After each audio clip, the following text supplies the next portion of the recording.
Hey there, it's Etan, and this is my dad, Ben Rosenblum. We are sitting here in a lush Prospect Crescent tract in Pasadena, and right in front of La Miniatura. This was the first of Frank Lloyd Wright's four textile block houses in Los Angeles. Also the store, the Freeman, and of course the Ennis House. And while he was kind of ridiculed after this was first built by architectural critics who were like, why would you use concrete blocks, one of the ugliest, most bargain basement materials in all of architecture-dom, to build a fancy house for a wealthy client? And I think the 99 years since this thing is built have proved the critics wrong. This is just one of the great and at least most important residential houses in Los Angeles. The idea here was to take a common material, concrete block, and make something that was structurally innovative, aesthetically innovative, and hopefully, if it caught on, kind of democratized modern housing.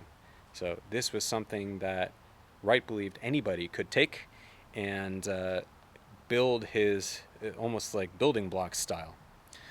Now only four of these were built, so you can see how well that idea caught on.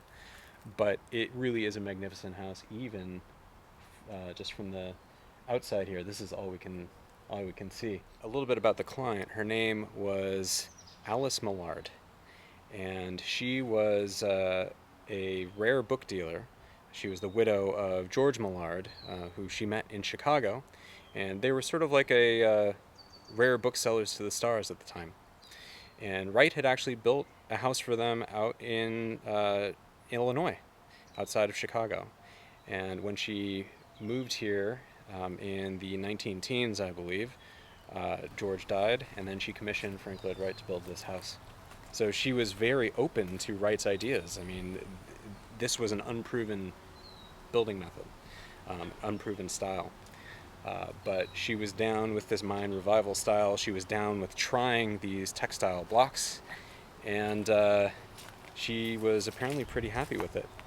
A few years after it was constructed in 1923, Frank Lloyd Wright's son, Lloyd Wright, made a separate studio for her, which is also on the property. We can't see that, but it was apparently very similar in style and helped to house her books and house her antique collection.